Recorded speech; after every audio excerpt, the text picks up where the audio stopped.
Bonjour à tous. Aujourd'hui, dans cette vidéo, nous allons aborder un sujet important pour de nombreuses femmes. Comment faire la différence entre les saignements d'implantation et les saignements menstruels.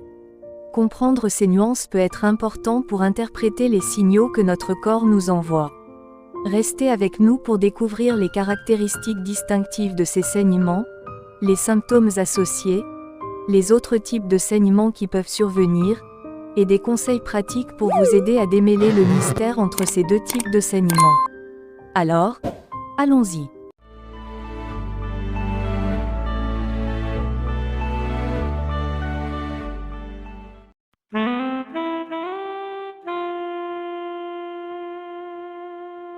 Les saignements d'implantation se produisent lorsque l'embryon se fixe à la paroi de l'utérus, généralement environ une semaine avant la date prévue des règles. Il s'agit d'un signe très précoce de la grossesse. Ces saignements sont souvent plus légers, de couleur plus claire, parfois rosée ou brunâtre, et durent moins longtemps que les règles normales. Chaque mois, un ovule est libéré par l'ovaire et passe par la trompe de Fallope. Lorsque l'ovule est fécondé par un spermatozoïde, il commence à se diviser en plusieurs cellules. Ces cellules se déplacent vers l'utérus et s'implantent dans l'endomètre. L'endomètre comporte de nombreux vaisseaux sanguins, et il est donc possible que des saignements se produisent lorsque l'ovule se fixe à la muqueuse de l'utérus. On estime qu'environ 15 à 25% des femmes enceintes ont des saignements au cours du premier trimestre. En revanche, les saignements menstruels sont le résultat du rejet de la muqueuse utérine non fécondée, et sont généralement plus abondants, de couleur plus foncée, rouge vif, et accompagnés de crampes abdominales. Ces saignements surviennent à la fin du cycle menstruel et durent en moyenne de 3 à 7 jours. Reconnaître ces différences est essentiel pour interpréter correctement les signaux de votre corps, en matière de santé reproductive. C'est alors que vient la question: comment faire la différence entre saignements d'implantation et saignements menstruels? Les saignements d'implantation et les saignements menstruels peuvent sembler similaires, mais il existe des différences essentielles. D'abord au niveau du flux. Les saignements d'implantation sont légers. Ils ne sont souvent perceptibles que lorsque vous vous essuyez après être allé aux toilettes. Les saignements menstruels sont plus abondants que les saignements d'implantation, et peuvent nécessiter plusieurs changements de serviettes hygiéniques par jour. Au niveau de la couleur des saignements d'implantation est généralement rose clair ou rouille. Les saignements menstruels sont généralement rouge vif ou rouge foncé. Au niveau de la consistance, les saignements menstruels peuvent avoir une consistance épaisse. Les saignements d'implantation sont généralement beaucoup plus légers, et ressemblent davantage à des taches. Il existe aussi une différence au niveau des crampes. Les saignements d'implantation sont parfois décrits comme une légère sensation de picotement ou de fourmillement, qui peut être ressentie dans le bas du dos, le bas de l'abdomen ou dans l'ensemble de la région pelvienne. Les crampes menstruelles durent plus longtemps, sont plus intenses et peuvent être plus fortes d'un côté. Au niveau du timing, les saignements d'implantation se produisent entre le 20e et le 24e jour d'un cycle de 28 jours. Il est également possible de tomber enceinte sans avoir de saignements. Les règles commencent le premier jour du cycle. Si vous remarquez que vous avez des saignements légers, ou des taches avant la date habituelle de vos règles, il peut s'agir d'un saignement d'implantation. Au niveau de la durée, les saignements d'implantation peuvent durer quelques heures ou quelques jours. La durée moyenne des règles, quant à elle, est de 2 à 7 jours. Et enfin, il existe aussi une différence au niveau des spottings. Le sang des règles produit souvent des caillots, car le sang se mélange au tissu de la muqueuse utérine. L'implantation ne provoque pas de perte de tissus utérins, il est donc peu probable qu'elle produise des caillots. Récapitulons pour que ce soit clair pour vous. Les caractéristiques des saignements d'implantation sont généralement plus légers que les règles normales, de couleur plus claire, parfois rosée ou brunâtre, d'une durée plus courte, se produisant environ une semaine avant les règles, et peut être accompagnée de symptômes précoces de grossesse. Quant aux caractéristiques des saignements menstruels, ils sont plus abondants que les saignements d'implantation, de couleur généralement plus foncée, rouge vif, et d'une durée plus longue, avec des crampes abdominales souvent présentes. N'hésitez pas à mettre pause sur la vidéo ou de revenir en arrière pour bien lire les différentes caractéristiques.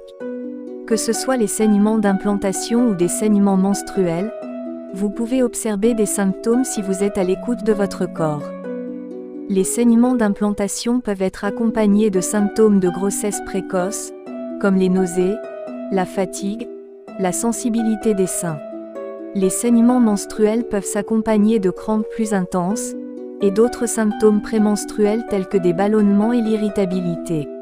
Pour bien faire la différenciation, je vous recommande d'avoir un journal pour suivre la durée, la couleur et l'intensité des saignements. Et puis, effectuez un test de grossesse si vous avez des doutes. Alors, quand est-ce que vous devriez faire un test de grossesse ? Faire un test de grossesse une semaine après l'absence de vos règles est préférable pour une détection précoce. Les tests de grossesse détectent l'hormone chorionique gonadotrophine, HCG. Cette hormone est produite lorsque l'ovule fécondé est implanté dans l'utérus. La production de HCG s'accumule rapidement chaque jour au début de la grossesse. Un test de grossesse sera-t-il positif pendant le saignement d'implantation ? Le saignement d'implantation se produit très tôt dans la grossesse. Étant donné que le saignement d'implantation se produit avant l'absence des règles, un test de grossesse ne sera probablement pas encore en mesure de détecter la grossesse. C'est parce que l'utérus ne commence pas à produire des niveaux élevés de HCG, jusqu'à ce que l'œuf fécondé soit attaché à l'endomètre, et le niveau de HCG augmente quotidiennement. Vous pouvez aussi avoir d'autres causes de saignement. Les saignements peuvent survenir tôt ou tard dans la grossesse. Ils peuvent être inoffensifs ou signaler un problème grave. Les saignements au cours du premier trimestre surviennent dans environ 15 à 25 grossesses sur 100. En début de grossesse, une augmentation des vaisseaux sanguins se produit dans le col de l'utérus. Cela peut augmenter la probabilité de saignements légers ou de taches, après un rapport sexuel ou un examen pelvien.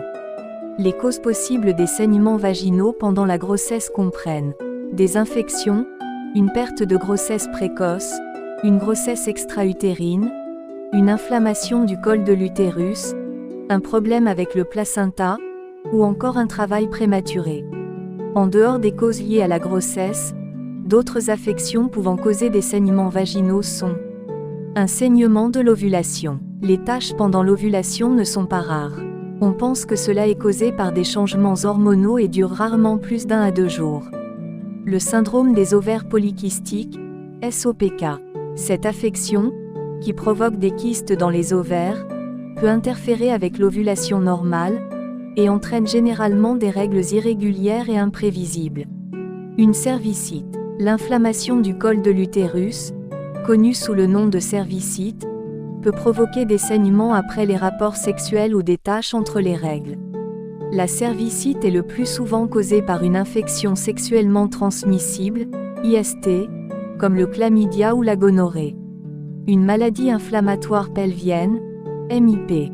Les IST non traités sont également une cause fréquente de MIP, une affection caractérisée par une inflammation des organes reproducteurs féminins.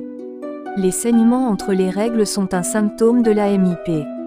Des excroissances non cancéreuses. Les polypes utérins, les fibromes et les polypes cervicaux sont des excroissances courantes dans l'utérus et le col de l'utérus, qui peuvent causer des saignements après les rapports sexuels et des taches entre les règles. Des contraceptifs oraux. Des saignements ou des taches entre les règles peuvent survenir avec n'importe quel type de contraception hormonale, mais ils sont plus fréquents chez les personnes qui utilisent des pilules contraceptives à faible dose et à très faible dose. Une maladie thyroïdienne. Avoir trop ou trop peu d'hormones thyroïdiennes en raison d'une maladie thyroïdienne est connue pour causer des règles irrégulières. Et enfin un cancer de l'endomètre. Environ 90% des personnes atteintes de cancer de l'endomètre ont des saignements vaginaux anormaux, qui peuvent se manifester par des règles irrégulières ou des taches entre les règles. Quand faut-il consulter un médecin ? Les saignements d'implantation ne sont pas graves, et ne nécessitent pas de soins médicaux. Cependant, il est important de voir votre médecin chaque fois que vous ressentez des saignements, lorsque vous êtes enceinte, ou que vous soupçonnez que vous l'êtes. Votre médecin vous aidera à déterminer si vos saignements sont préoccupants et nécessitent des soins médicaux. De manière générale, il est préférable de contacter un professionnel de la santé chaque fois que vous avez un saignement vaginal inattendu. Appelez si vous rencontrez l'une des situations suivantes. Un saignement menstruel où vous avez besoin d'utiliser une ou plusieurs serviettes hygiéniques toutes les heures.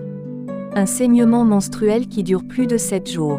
Si vous avez des cycles menstruels de plus de 35 jours ou de moins de 21 jours. Des saignements entre les règles. Des saignements après un rapport sexuel. Ou encore des douleurs dans le bassin ou l'abdomen qui n'est pas lié à vos règles. Voilà, nous avons vu ensemble les différences entre les saignements d'implantation et les saignements menstruels. Pour résumer, le saignement d'implantation est un léger saignement vaginal, ou des taches lorsqu'un ovule fécondé s'implante dans la muqueuse utérine. Elle apparaît souvent sous forme d'écoulement rose ou de couleur rouille. Ils se produisent autour des jours 20 à 24 dans un cycle de 28 jours. Alors que les saignements menstruels, pendant vos règles sont généralement plus lourds et surviennent le premier jour de votre cycle.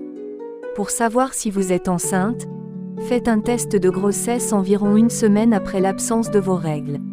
En comprenant les distinctions que nous venons de voir, vous serez mieux équipé pour interpréter les signaux de votre corps et prendre des décisions éclairées. N'oubliez pas, en cas de doute ou de préoccupation, il est toujours recommandé de consulter un professionnel de la santé. J'espère que cette vidéo vous a été utile.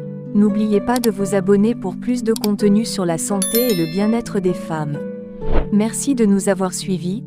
Prenez soin de vous et à bientôt.